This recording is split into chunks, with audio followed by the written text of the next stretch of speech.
అందరికీ నమస్కారం. నా పేరు Rama. 'I hate my wife' 24వ భాగం.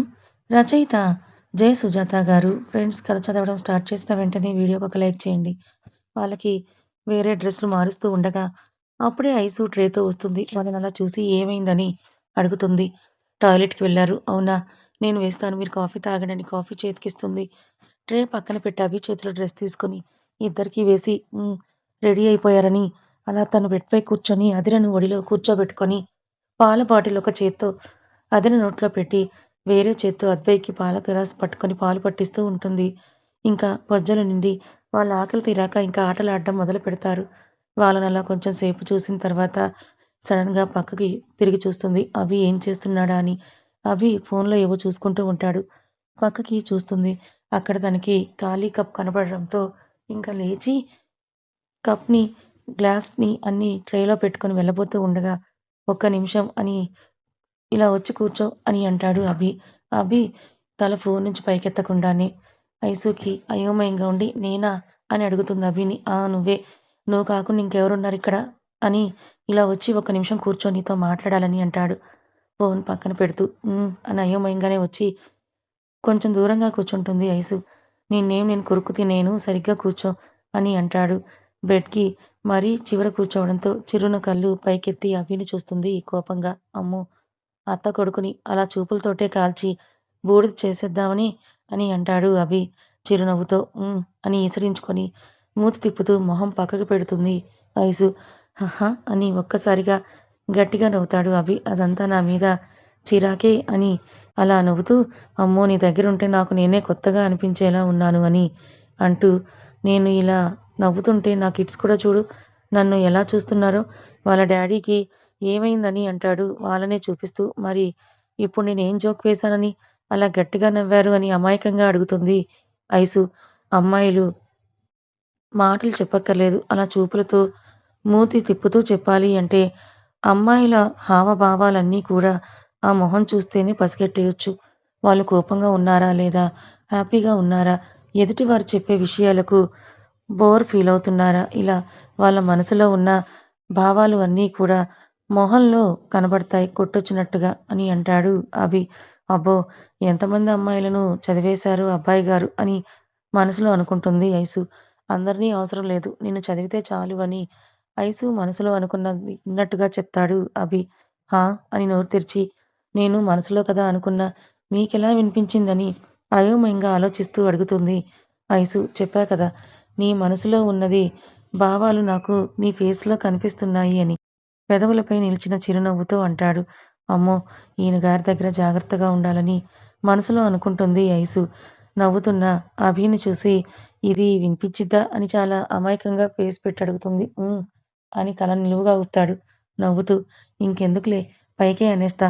లోపల అనుకుంటున్న మీరు కనిపెట్టేస్తున్నారు కదా అని నన్ను ఎందుకు కూర్చోమన్నారు? అది చెప్తే నేను వెళ్తా అని నీరసంగా మొహం పెట్టి అంటుంది ఐసు. నేను నీకేమవుతా? అని అడుగుతాడు. హా! అని మొహం వికారంగా పెట్టి, అదేం ప్రశ్న అని అడుగుతుంది. అదిరను దగ్గరకు తీసుకొని, అదే నన్ను అండి, సేవండి అని పిలిచే బదులు నాకొక పేరుంది. లేదా నీ చెల్లెలు అను పిలుస్తుందిగా. అలా అయినా వరుస పెట్టి పిలవచ్చుగా అని అంటాడు. బావలాగా మరదలి ఒక ఆట ఆడిద్దామని. అది పిలుస్తుంది కానీ, నేనంత ఈజీగా ఎవరితో కలవలేను. ముఖ్యంగా ఇలా వరుసలు పెట్టి అస్సలు పిలవలేను. కొంచెం అలవాటవ్వాలి కదా! ఇంకా పేరు పెట్టి ఎలా పిలుస్తా? మీరు నాకన్నా వయసులో పెద్ద. ఇంకా పెద్ద హీరో కదా! అని సాగదీస్తూ అంటూ, అందుకే ఇలా గౌరవంగానే పిలుస్తా. మీకు వినడానికి బావుంటుంది. నాకు పిలవడానికి బావుంటుందని ఇంక మీరు ఎందుకు పిలిచారు అని అడుగుతుంది ఐసు. అన్నింట్లోనూ అంత క్లారిటీగా ఉంటావు కదా! మరి ఆ నైట్ వాడు ఎందుకు నిన్ను అలా కిడ్నాప్ చెయ్యాలి అని అనుకున్నాడు? సరే, నేను టైంకి వచ్చాను కాబట్టి సేవయ్యావు. మరి తర్వాతైనా ఆ విషయం మీ వాళ్ళకి ఎందుకు చెప్పలేదు? మళ్ళీ వాడు బయటికి వస్తే నీకెప్పటికైనా ప్రమాదమే కదా! అని సీరియస్‌గా అడుగుతాడు అభి. అభి ఐసు వైపే చూస్తూ, నిజమే. ఆ నైట్ మీరు కనుక ఆ టైంలో అక్కడికి రాకపోయి ఉంటే వాడి చేతుల్లో నా జీవితం బలైపోదును. అది మాత్రం నిజం. ముందు ఆ రోజు నన్నలా మానవత్వంతో కాపాడి, తనెవరో నాకు తెలియదు కదా అని ఒక ఆడపిల్లను అలా రోడ్డుపై వదిలేయకుండా, అలా అని ఏ మహిళా సంఘాలకో, పోలీసులకో నన్ను అప్పజెప్పకుండా బాధ్యతగా నన్ను మీ ఇంటికి తీసుకొని వెళ్లి నన్ను సెక్యూర్ చేశారు. ఇంకా పోలీసులకు కూడా నా పేరుని బయటికి రానివ్వకుండా శిక్ష పడేలా చేశారు. అందుకు మీకు నేను ఎప్పటినుంచి థాంక్స్ చెప్పాలని అనుకుంటున్నా. నిజానికి థాంక్స్ అనేది చాలా చిన్నది. ఎందుకంటే మీరు చేసింది చిన్న సాయం కాదు. ఒక కుటుంబ ప్రాణ ప్రతిష్టలు కాపాడారు. అలా వాడి చేతిలో నలిగిపోయి మా వాళ్ళ ముందు తలదించుకుని నిలబడే కన్నా ప్రాణం తీసుకొని గౌరవంగా వాళ్ళ ముందు శవంగా వెళ్ళడం మంచిది అని కళ్ళనీళ్లు తుడుచుకొని మీకు మాత్రం ఈ విషయంలో నేను జీవితాంతం రుణపడి ఉంటానని బాధగా అంటుంది. ఐసు ఒక్క నిమిషం తన మాటలు విన్న అభి కొంచెం సేపు అలా మౌనంగా ఉండిపోతాడు. ఇంకా వాడి గురించి మా వాళ్ళకి ఎందుకు చెప్పలేదంటే, వాడి గురించి తెలిసిన మరుక్షణం మా అన్నయ్యలిద్దరూ కూడా వాడిని చంపడానికి కూడా వెనకాడరు.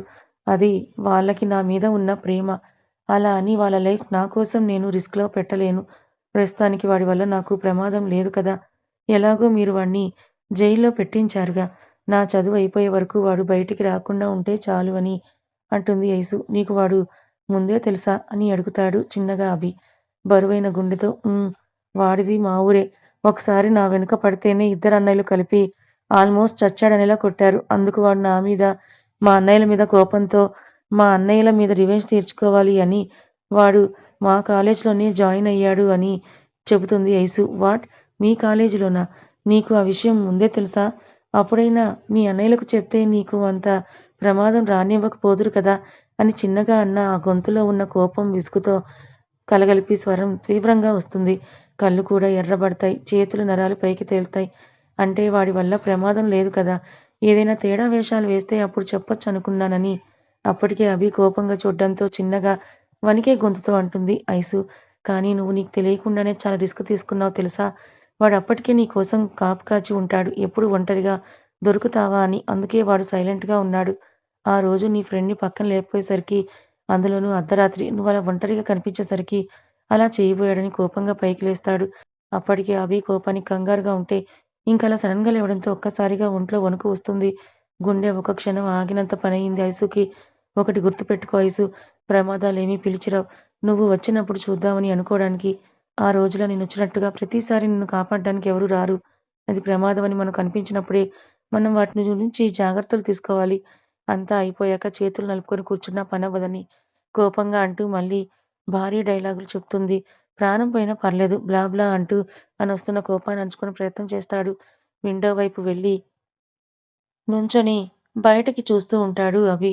ఇంకా ఐసు అభి దగ్గరికి చిన్నగా అడుగు వేసుకుంటూ వెళ్ళి తల వంచుకొని చేతులు వణుకుతుంటే నోట్లోంచి వణుకుతూ వస్తున్న చిన్న గొంతుతో ఈ విషయం ఇంట్లో చెప్పకండనే మాట బయటికి రాకముందే మాట గొంతులోనే ఆగిపోతుంది. అభి కోపంగా వెనక్కి తిరిగి తనని చూడడంతో నోరు మూసి అభిని అలా భయంగానే చూస్తూ ఉంటుంది ఐసు. నువ్వింకా ఆ విషయాన్ని మీ ఇంట్లో వాళ్ళకి చెప్పకుండా దాయాలి అని చూస్తున్నావు. నేనింతలా చెప్పినా సీరియస్‌గా అంటాడు అభి.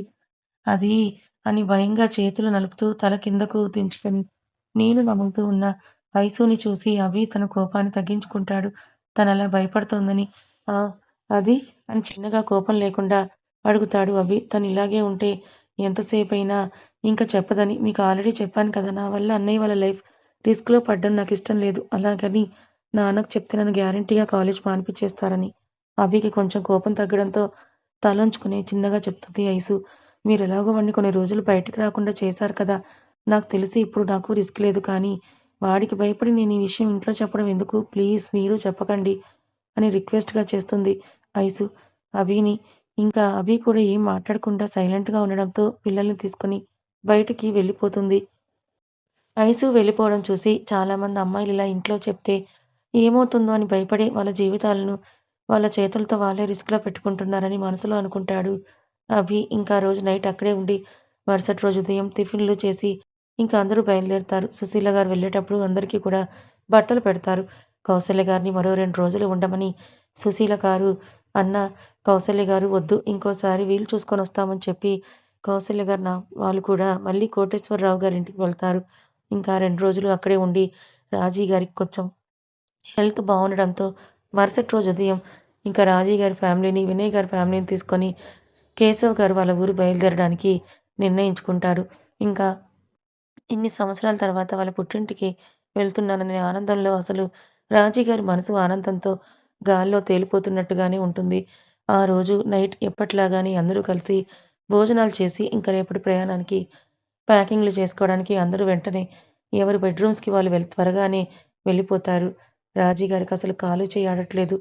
పుట్టింటికి వెళ్తున్నానన్న ఆనందంలో ట్రాలీ ఓపెన్ చేసి అటు ఇటు బట్టలన్నీ బెడ్‌పై వేశారు కానీ ఆవిడకసలు అవి సర్దాలని ఇంట్రెస్ట్ లేదు. ఇలా రాజీ గారిని బెడ్‌కి జారపడి కాలు జాపుకొని కూర్చొని చేతులు కట్టుకొని ఆవిడనే చూస్తుంటారు వినయ్ గారు. ఇంకా మరొక వైపు కేశవ్ గారు కూడా ఇంకా పడుకుందాం పొద్దుటే మళ్ళీ ప్రయాణం ఉందని కౌసల్య గారి బట్టలన్నీ కూడా సర్దుతూ ఉంటే, ఆయన భోజనం చేశాక వేసుకోవాల్సిన టాబ్లెట్స్ వేసుకొని అలా పడుకోబోతూ ఉండగా, అప్పుడే వీళ్ళ దగ్గరకు సీతమ్మ గారు వస్తారు. "కేశవ పడుకుంటున్నావా?" అంటూ వస్తారు. "లేదమ్మా ఇంకా. ఇప్పుడే అలా నడుము వాల్చబోతున్నా. నువ్వొచ్చావని రామ్మా" అని లేచి కూర్చుంటారు కేశవ గారు. ఆవిడ ఆయన పక్కనే కూర్చొని, "అది కాదురా! ఒక విషయం నీతో మాట్లాడదామని వచ్చాను. కానీ నువ్వేమంటావో అని కొంచెం భయంగా కూడా ఉందిరా" అని ఆవిడ ఆలోచిస్తూ ఉంటారు. "పర్లేదులేమ్మా. నా దగ్గర నీకు మొహమాటమేంటి చెప్పు" అని అనగానే, "అదేరా అల్లుడు గారి మీద నీకెంత కోపం ఉన్నా ఇప్పుడాయన మనింటి అల్లుడు. ఏదో నేనడిగానని రాజీ సంతోషం కోసం ఆయన మనింటికి రావడానికి ఒప్పుకున్నారు కానీ ఎంతైనా ఇప్పుడు మనింటి పెద్దవి నువ్వు. అల్లుడికి కాకపోయినా రాజీ అయినా అనుకుంటుంది కదరా! అలా నువ్వాయనతో మాట్లాడకుండా, నువ్వు పిలవకుండా రేపు వాళ్ళు మనింటికొస్తే బాగోదు కేశవ. మనింటి అల్లుడికి మనం గౌరవం ఇవ్వాలి కదా! కేశవ అందుకు నా మాట విని ఇప్పుడు నువ్వెళ్ళు ఆయనతో మాట్లాడి రేపు మనింటికి రమ్మని నీ మాటగా ఆయన్ని పిలువు కేశవ. అది మనింటికి కూడా ఒక గౌరవం కదా!" అని ఆవిడ కేశవ గారి వైపు చూస్తుంటారు. ఆయన సమాధానం కోసం నేను కూడా అదే అనుకుంటున్నా అత్తయ్య. కానీ ఇంత ఎలా మాట్లాడాలా అని ఆలోచిస్తున్నా అని కేశవ్ గారి వైపే చూస్తూ, "మీరింకేమీ ఆలోచించకండి. ఇప్పుడే అత్తయ్య గారితో వెళ్లి రేపు రమ్మని మీ మాటగా చెప్పి రండని" ఆయన భుజంపై చేయి వేసి అడుగుతారు. ఇంకా ఆయన ఆవిడ వైపు చూసి చిన్నగా నిట్టూర్చి, "సరే" అని సీతమ్మ గారు, కేశవ్ గారిద్దరూ వాళ్ళ గది వైపు వెళ్తారు. వినయ్ గారు ఎంతసేపైనా ఆవిడ సర్దకపోవడంతో నవ్వుతూ, "ఏంటి శ్రీమతి గారికి ఈరోజు ఆ బట్టలు సర్దే ఉద్దేశం ఉందా లేదా? మనం రూమ్‌కొచ్చి ఒక అరగంట అవుతుంది. అప్పటినుంచి చూస్తున్నా. ఒక జత పెడుతున్నావు, మళ్ళీ టైం చూస్తున్నావు. మళ్ళీ ఒక జత పెడుతున్నావు, టైం వైపు చూస్తున్నావు. ఇలా అయితే మనం రేపు వెళ్ళే టైంకైనా ఆ బట్టలు సర్దుతావా?" అని నవ్వుతూ అడుగుతారు వినయ్ గారు. దాంతో ఆవిడ ఒక చిరునవ్వు నవ్వి, "ఎన్ని సంవత్సరాలయిందండి నేను మీ చెయ్యి పట్టుకొని మా పుట్టింటి నుంచి బయటకు అడుగుపెట్టి. అప్పటినుంచి ఎన్నిసార్లు మా ఇల్లు గుర్తొచ్చిందో తెలుసా? గుర్తొచ్చిన ప్రతిసారీ నా గుండెల్లో బాధ, నా కళ్ళల్లో కన్నీటి రూపంలో బయటకొచ్చేవో నాకే తెలుసు. కానీ నా బాధ మీకు ఏ రోజూ తెలియనివ్వలేదు. కారణం అప్పటికి మీరు మీ మనసులో తొందరపడ్డానేమో. అందువల్ల నాకు నా పుట్టింటి వాళ్ళని దూరం చేశానేమో అని మీరు కూడా బాధపడుతున్నారు. ఇంకా ఇలా మీ ముందు కూడా నేను బాధపడి మీ బాధను నేను రెట్టింపు చేయలేక ఎప్పుడూ మీకు నేను సంతోషంగానే ఉన్నట్టు నవ్వుతూ కనిపించేదాన్ని" అని ఆయనతో మాట్లాడుతూ బట్టలు మడత పెడతారు. "మీరు నాకు పెళ్లి చేసుకున్నప్పుడు మా నాన్న, అన్నయ్య మన పెళ్ళిని ఒప్పుకోకుండా మనల్ని బయటకు పంపినప్పుడు మీరు మా ఇంటి బయట నాకు ఒక మాటిచ్చారు గుర్తుందా? నీకు నీ పుట్టింటి వాళ్ళని తీసుకొని రాలేనేమో కానీ, నీ మొహంలో ఆనందం తప్ప బాధనేది రాకుండా సంతోషంగా, సుఖంగా ఉంచుతాను. ఎటువంటి బాధ గాని, దుఃఖం గాని నీ దరిదాపుల్లోకి కూడా రాకుండా చూసుకుంటానని మాటిచ్చారు. మీరు నాకిచ్చిన మాట నిలబెట్టుకున్నారు కూడా. నా జీవితంలో నేను బాధపడ్డ విషయం ఏదైనా ఉందంటే అది మీరు నాకిచ్చిన ప్రతి ఆనందంలోనూ, సంతోషంలోనూ వాళ్ళు నా దగ్గర లేరని లోటు తప్ప ఇంకేమీ లేదు." వాళ్ళలా మాట్లాడుకుంటూ ఉండగానే శ్వేత, అభి వాళ్ళతో మాట్లాడదామని అక్కడికొస్తారు. వాళ్ళ మాటలు వీళ్ళు కూడా వింటారు. ఇంకా రాజీ గారు ఇంకా అలా ఎక్కువ బాధపడకూడదని అభి, శ్వేత ఇద్దరు ఒకరి మొఖం ఒకరు చూసుకొని కళ్ళతోని సైగలు చేసుకొని మమ్మీ అని శ్వేత పిలుస్తూ లోపలికి వెళ్తారు. ఇద్దరు పిల్లలొస్తున్నారని రాజీ గారు తన కళ్ళల్లో ఉన్న కన్నీటిని వాళ్ళు చూడకుండా పైట చెంగుతో తుడుచుకుంటారు. కానీ వీళ్ళ మాటలన్నీ కూడా వీళ్ళతో మాట్లాడదామని వచ్చిన కేశవ్ గారు, సీతమ్మ గారు కూడా వేరే గుమ్మం వద్ద నుంచి వింటారు. ఇంకా శ్వేత వాళ్ళు వెళ్ళడంతో వీళ్ళిక్కడే ఆగి ఉంటారు. వీళ్ళ మాటలు వింటూ, "మమ్మీ ఏంటి మీ ప్యాకింగ్ ఇంకా అవ్వలేదా?" అంటూ వాళ్ళని చూసి, "ఏంటి డాడీ మేమింకా మమ్మీ రేపు వాళ్ళ పుట్టింటికి వెళ్ళడానికి ఆనందంలో ఎప్పుడో ప్యాకింగ్ చేసే ఉంటుందని, ఇప్పుడు అలా పడుకోకుండా ఎప్పుడు తెల్లారుతుందో అని, ఎక్కడ గడియారం చూస్తూ కూర్చుందో అని అనుకుంటూ వస్తే ఇక్కడ బట్టలు అలాగే ఉన్నాయి. మీరేమో ఏదో తాయిగా ఉన్నారు" అని ఆశ్చర్యంగా అడుగుతుంది శ్వేత. దాంతో వినయ్ గారు, "హ్మ్. మీరెలా అయితే అనుకున్నారో ఇక్కడ కూడా అలాగే జరుగుతోంది. కానీ మీరనుకున్నట్టు బట్టలు ప్యాక్ చేసి కాదు, చేయకుండా అలా క్లాక్ వైపే చూస్తూ ఎప్పుడు తెల్లారుతుందా అని చూస్తూ ఒక్కొక్క జత పెడుతోంది మీ మమ్మీ" అని ఆయన నవ్వుతారు. "చాల్లేండి మీరు పిల్లలతో సమానంగా" అని ఆవిడ సిగ్గుపడుతూ చిరునవ్వు నవ్వుతారు. "మమ్మీ" అని అభి ఆవిడ భుజంను 2 చేతులతో పట్టుకొని ఎదురుగా నిలబడి, "నువ్వు హ్యాపీ కదా మమ్మీ" అని అడుగుతాడు. "అవును నాన్న. నేను చాలా సంతోషంగా ఉన్నాను. ఇప్పుడు మాత్రమే కాదు, ఇక్కడికొచ్చిన దగ్గర నుంచి ఎప్పుడైతే మీ మావయ్యలను అమ్మమ్మను గుళ్ళో చూశాను. అప్పటినుంచి చాలా అంటే చాలా హ్యాపీగా ఉన్నా. ఆ అమ్మవారు ఇంక నాకు అన్ని సంతోషాలే ఇస్తుంది. నువ్వు నా గురించి ఏమీ బెంగ పెట్టుకోకు. నా కోరికలన్నీ ఒక్కొక్కటిగా ఆవిడ తీరుస్తుంది. ఇంక జీవితంలో నేను జరగవనుకున్నవన్నీ కూడా జరుగుతున్నాయి. ఇంక నాకు, నీకు, చెల్లికి పెళ్లి చేయడం తప్ప ఇంకేమీ బెంగ లేదు అని ఆవిడ అభిని హత్తుకుంటుంది సంతోషంగా. నా పెళ్లి గురించి ఇంక నువ్వు ఆలోచించకు మమ్మీ. అది ఇంక నా జీవితంలో లేని అధ్యాయం. ఇంక మన బుజ్జి పెళ్లి గురించి మాత్రం ఆలోచించాలని మనసులో అనుకుని ఆవిడ వెన్ను నిమురుతాడు ప్రేమగా. ఇంకా శ్వేత వాళ్ళిద్దరిని అలా చూస్తూ బట్టలు ప్యాకింగ్ చేయడం మొదలుపెడుతుంది. అప్పటి వరకు వాళ్ళ మాటలు బయట నుంచి విన్న కేశవ తన చెల్లెల్ని ఇంటి నుంచి పంపి తను ఎంత పెద్ద తప్పు చేశాడో ఇప్పుడిప్పుడే తనకు కొంచెం అర్థమవుతుంది. తను చిన్నప్పుడు తన చెల్లెలి కంట్లో నలకపడినా అల్లాడిపోయేవాడు. అలాంటిది గత 30 సంవత్సరాలుగా తన చెల్లెలి బాధకు కారణం తనే అని తెలిసి తన గుండె ముక్కలయింది. కేశవ్ గారు తన ఆలోచనలో తనుండగా బిడ్డ మనకు దూరమై ఎంత బాధపడిందో.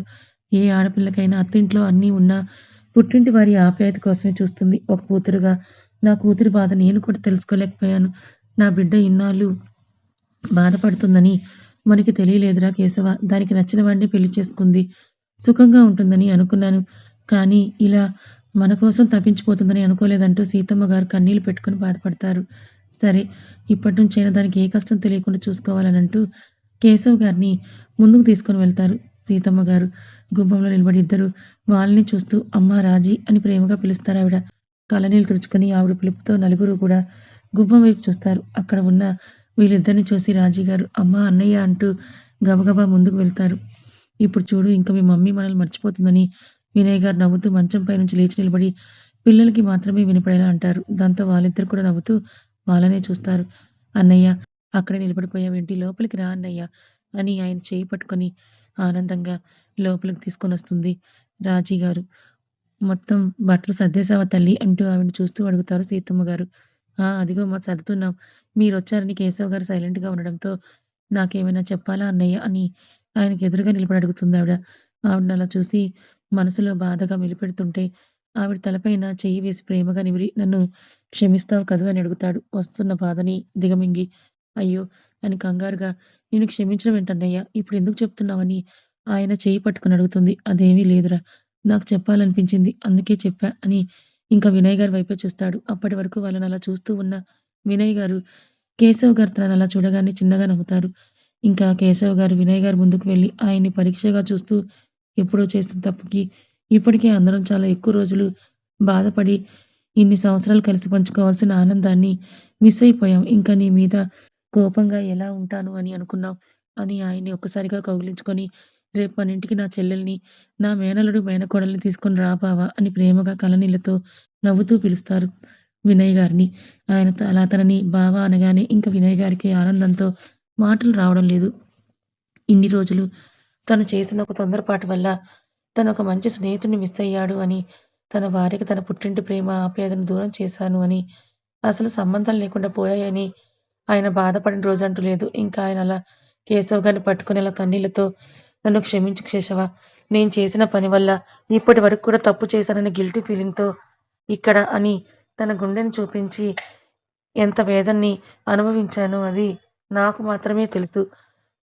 నన్ను మనస్ఫూర్తిగా క్షమించు కేశవ అని చిన్న పిల్లాడిలా ఏడవడం మొదలుపెడతారు వినయ్ గారు. నిజానికి నువ్వు, రాజీని నన్ను క్షమించాలి వినయ్.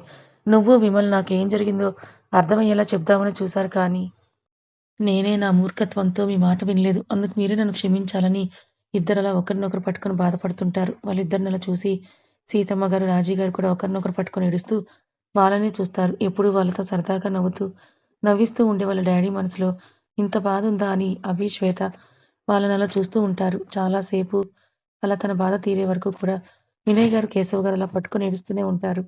ఇన్నేళ్ల తమ స్నేహబంధంలో వచ్చిన భీము మొత్తం పోయే వరకు కూడా వాళ్ళ మనసులో పేరుకుపోయి ఉన్న బాధ తీరే వరకు కూడా అలా బాధపడుతూనే ఉంటారు. వాళ్ళ మనసులో ఉన్న బరువంతా దిగిపోయాక తేలిక పడిన మనసుతో మొహంలో కనిపిస్తున్న కొత్త తేజస్సుతో ఒకరినొకరు చూసుకొని నవ్వుతూ వాళ్ళ దగ్గరికొచ్చిన రాజీ గారిని చూస్తూ ఉంటారు. చాలా ఆనందంగా ఉందన్నయ్య. మళ్ళీ మీ ఇద్దరిని ఇలా చూస్తుంటే అని ఆవిడ అలా ఇద్దరి చేతులు పట్టుకొని అంటారు. ఇంకేమి విమల్ని కూడా క్షమించేస్తే వీళ్ళు ముగ్గురు ఇదివరకట్లా అయిపోతారు మంచి ఫ్రెండ్స్ లాగా అని సీతమ్మ గారు నవ్వుతారు. వాళ్ళని అలా కళ్ళప్పగించి చూస్తున్న అభి, శ్వేతలను చూసి కేశవ గారు వాళ్ళ వద్దకు వెళ్లి నిన్నెంత క్షమిద్దామని చూసినా విన్ను ఇలా నా మేనల్లుడిని, మా మేనకోడలిని చూసినప్పుడు మాత్రం నీ మీద చెప్పలేనంత కోపం వస్తోందిరా. ఆ మాట అనగానే వెంకయ్య గారు బిక్కమొహంతో మళ్ళీ కోపమా? అని నోరు తెరిచి చూస్తూ ఇంక నా వల్ల కాదురా బాబు! అని చేతులను జోడించి తల వంచుకొని నమస్కారం చేస్తారు. నీకో నమస్కారం రా బాబు! అని అంటాడు. దాంతో అందరూ కూడా గట్టిగా నవ్వుతుంటారు. ఇంతకీ కోపం ఎందుకు బాబు? అని అంటారు వినయ్ గారు నవ్వుతూ. ఎందుకా? మరి వాళ్ళ బాల్యాన్ని నాకు మిస్ చేశావు. ఇంకా వాళ్ళ చిన్నప్పటి నుంచి ఒక మేనమామగా వాళ్ళకి చేయాల్సిన అన్ని ముచ్చట్లు నాకు భాగం లేకుండా చేశావు. మరి కోపం రాదా? అని నా బంగారు తల్లికి చెవులు కుట్టించడం, ఇద్దరికీ అన్నప్రాసన పేర్లు పెట్టడం, ఉయ్యాల ఫంక్షన్‌లు ఇలా చెప్పుకుంటూ పోతే ఎన్నున్నాయి. ముఖ్యంగా ఆడపిల్లకి మేనమామ చేయాల్సిన తంతులు చాలా ఉంటాయి. అందుకేరా నాకు నీ మీద పిచ్చ కోపంగా ఉందంటూ నాకు అని అంటారు. కోపంగా పళ్ళు బిగదీసి అంటారు. బాబు కావాలంటే ఇక నుంచి చేయాల్సినవన్నీ నువ్వే చెయ్యి. అవసరమైతే నీ మేనకోడలిని, మేనల్లుని ఇక నుంచి నీ ఇంట్లోనే పెట్టుకొని ఆ అచ్చటా ముచ్చటా అన్నీ తీర్చుకో. కానీ ఇంక కోపం అని మాత్రం అనకురా బాబు అని అంటాడు కంగారుగా వినయ్ గారు. ఇక నుంచి చేయాల్సినవి చేయమని నువ్వు చెప్పాలా? కానీ దానికి మాత్రం నీకు పనిష్మెంట్ గట్టిగా ఇస్తానురా విన్ను అని ఆయన అనగానే చిన్న పిల్లాడిలా ఫేస్ పెట్టి పనిష్మెంటా? అని అమాయకంగా అడుగుతారు వినయ్ గారు. దాంతో అక్కడ ఉన్న అందరూ ఆయన పెట్టిన ఫేస్ ఎక్స్‌ప్రెషన్‌కి నవ్వుతూ ఉంటారు. కథ ఇంకా ఉంది. మరి అభి, ఐసుల ప్రేమ కథ పెళ్లిగా ఎలా మారుతుంది తెలుసుకోవాలనుకుంటే ఛానెల్‌ని ఫాలో అవ్వండి. కథ నచ్చితే లైక్ చేయండి.